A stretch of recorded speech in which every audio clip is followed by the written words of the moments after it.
All right. First, we're going to be talking about this, just doing a simple example. Then we'll do something a little bit more complex, and then I'll go over the vocabulary for this section. So here we are. When you have a transversal with two parallel lines, one angle is enough to figure out every single angle in here. So this obtuse angle here is going to be 110. The angle next to it, because this is a straight line, has to make 180. So this one has to be 70 degrees. So all the acute angles are going to be 70, and all the obtuse angles are going to be 110. So this is acute, that's 70. That's obtuse, that's 110. Now, because the line is going through two parallel lines, everything that happens down here repeats up here. So this obtuse angle is 110. This one is 70. This one is 110. And this one is 70.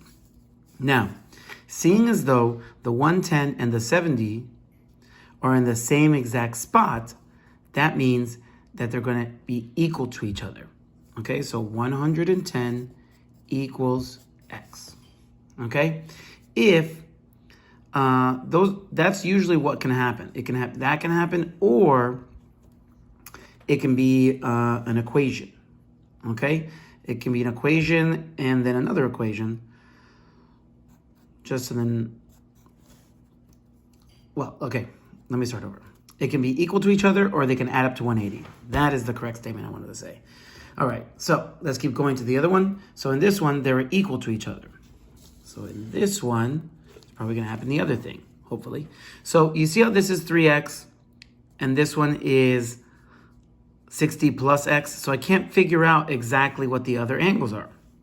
All I know is that this is acute, and that one is obtuse. Okay? Now, remember what we said over here. Every acute and every obtuse angle should add up to 180. So these two, if I put them together, if I put 3x together with 60 plus x, it has to equal 180. Okay? So now I combine like terms. So this one and this one I combine. I'm left with 4x. I didn't do anything with the 60, so it's still 60. Then I subtract 60. I'm left with 4x equals 120. Then I divide by 4. X equals 30. Okay, so there you go. X equals 30. So in the first scenario, they were equal to each other. So you just write equal to each other. Sometimes you'll have to solve an equation. In this situation, they were not equal to each other. They were supplementary, meaning they add up to 180. So let's go over vocabulary here. If I say alternating interior angles, I mean these two or these two, 3, 6 or 4, 5. If I say alternating exterior angles, I mean 1, 8 or 2, 7. Okay? If I say same side interior angles, I mean 3, 5 or 4, 6. And if you are talking about corresponding angles, I'm talking about 1, 5, 2, 6, 3, 7, 4, 8. All right, let's go to the next examples. So solving this. Now, a triangle inside always adds up to 180 degrees. So if I wanted to figure out this one, I'd have to add these together. So that's an 80 and a 70. So I have to add them up, 80 plus 70. That makes 150, okay? And I'd have to take that away from 180. So 180 minus 150, that makes 30. So this angle here has to be 30 degrees. And because it's 30 degrees, I can figure out why. Now, honestly, you could have figured out why before, because this exterior angle is the sum of the two angles it's not touching. Okay, so I know that y equals 150 because you just add up the two sides, it's not touching, two angles it's not touching. Okay, we also could figure out this one by realizing that these two angles make a straight angle. So they add up to 180, so this equals 150. All right, now we're going to be doing this last one here. Now this one, you cannot figure out what these two are without knowing the trick we just talked about. So this 140 is the sum of the two angles it's not touching. So I'd have to add these up. X plus 5 plus 3x plus 5. So I combine like terms. I get x and 3x, that makes 4x. And I add 5 and 5 and I get 10. Actually, it should be 15. That's a 15. Right? That's a 15. So that should be a 15. So this should make 15 plus 5. That'll make 20. Okay. So now I subtract 20 from both sides. That's 120 equals 4x. Divide by 4. Cancel. Divide by 4. This is going to make 30 equals x. All right?